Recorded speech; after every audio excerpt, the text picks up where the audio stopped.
Assalamualaikum warahmatullahi wabarakatuh.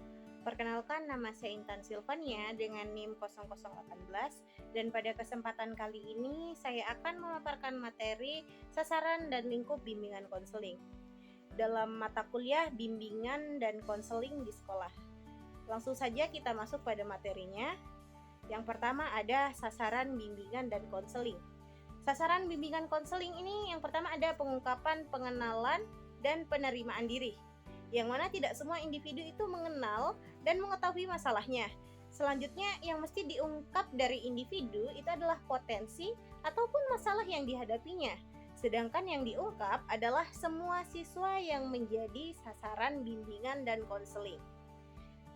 Yang kedua ada pengenalan lingkungan. Lingkungan yang kurang menguntungkan bagi individu hendaknya itu tidak membuat individu merasa putus asa, melainkan individu tersebut dapat menerima secara wajar dan berusaha memperbaikinya agar dapat mewujudkan sikap positif terhadap lingkungannya, atau agar individu itu dapat mengenal lingkungannya dengan baik. Yang ketiga ada pengambilan keputusan. Dalam pengambilan keputusan yang menyangkut dirinya sendiri seringkali terasa amat berat dilakukan, terlebih apabila terdapat pertentangan antara realitas diri sendiri dan lingkungannya. Yang keempat ada pengarahan diri. Seorang individu itu harus menjalani keputusan. Apabila tidak diwujudkan dalam bentuk kegiatan nyata dan tidak terwujud dalam bentuk kegiatan nyata, tidak ada manfaatnya. Seorang individu itu harus berani menjalani keputusan yang telah diambilnya untuk dirinya sendiri. Yang kelima ada eksistensi atau perwujudan diri. Tujuan pelayanan bimbingan konseling adalah membantu individu agar mampu mewujudkan diri sendiri secara baik di tengah-tengah lingkungannya. Setiap individu hendaknya mampu mewujudkan diri sendiri sesuai dengan bakat, minat, kemampuan dasar, dan karakteristik dirinya. Selanjutnya kita masuk pada materi ruang lingkup bimbingan dan konseling. Yang pertama dalam segi pelayanan. Dari segi pelayanan sendiri, bimbingan konseling itu akan lebih berfokus sebagai konselor, baik konselor pendidikan, pekerjaan, dan konselor sekolah.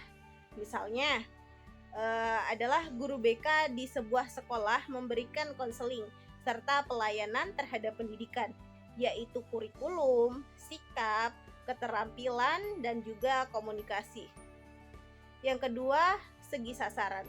Dalam segi sasaran itu bimbingan konseling memiliki dua sasaran, yaitu individu dan kelompok. Dalam hal individu, ranah yang dijalankan oleh bimbingan konseling itu biasanya meliputi pengembangan potensi dan kemampuan seorang individu. Dan dalam bidang pendidikan yaitu mengembangkan bakat dan minat siswa. Dan adapun sasaran yang bersifat kelompok itu merujuk pada orientasi pada sekelompok individu. Misalnya, sosialisasi terhadap bahaya perilaku bullying atau pengembangan soft skill bagi siswa yang berfokus pada pengembangan kemampuan siswa atau pengembangan kemampuan siswa yang mampu menunjang pembelajaran ataupun terhadap karir di masa depan. Yang ketiga dari segi fungsi, ruang lingkup bimbingan dan konseling itu memiliki fungsi khusus. Yang pertama fungsi pemahaman, yaitu fungsi yang dimaksudkan untuk membantu siswa dalam memahami dirinya sendiri. Kedua, itu adalah fungsi pencegahan. Dalam fungsi ini itu dimaksudkan untuk memberikan pencegahan pada kondisi siswa agar tidak memperburuk kondisinya. Dan fungsi ketiga yaitu fungsi pengentasan. Fungsi ini tuh dimaksudkan untuk menyelesaikan permasalahan siswa menggunakan kekuatan dari dalam dirinya, sehingga tidak menggunakan metode fisik. Yang terakhir ada fungsi pemeliharaan. Pada fungsi ini tuh biasanya bergerak dalam kegiatan ataupun program-program yang ada dalam suatu lembaga. Yang keempat, dari segi masalah.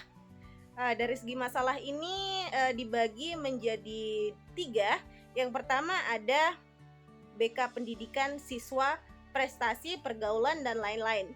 Yang pertama dalam pengembangan kemampuan belajar, yaitu bidang pelayanan yang membantu peserta didik untuk mengembangkan kemampuan belajar dalam rangka mengikuti pendidikan sekolah, madrasah, dan belajar secara mandiri. Yang kedua, ada bimbingan sosial pribadi emosional, yaitu jenis bimbingan yang membantu para siswa dalam menghadapi dan memecahkan masalah-masalah sosial pribadi emosional seperti masalah pergaulan, penyelesaian konflik, penyesuaian diri, dan sebagainya. Yang kedua itu ada bimbingan konseling karir, pekerja, motivasi, dan lain-lain.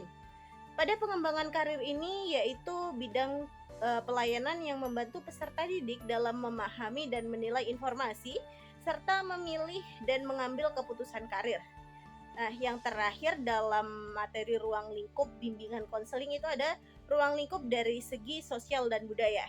Pengembangan kehidupan sosial yaitu pada bidang pelayanan yang membantu peserta didik dalam memahami dan menilai serta mengembangkan kemampuan hubungan sosial yang sehat dan efektif dengan teman sebaya, anggota keluarga, dan warga lingkungan sosial yang lebih luas. Itulah tadi materi yang dapat saya bawakan. Kurangnya mohon dimaafkan. Wassalamualaikum warahmatullahi wabarakatuh.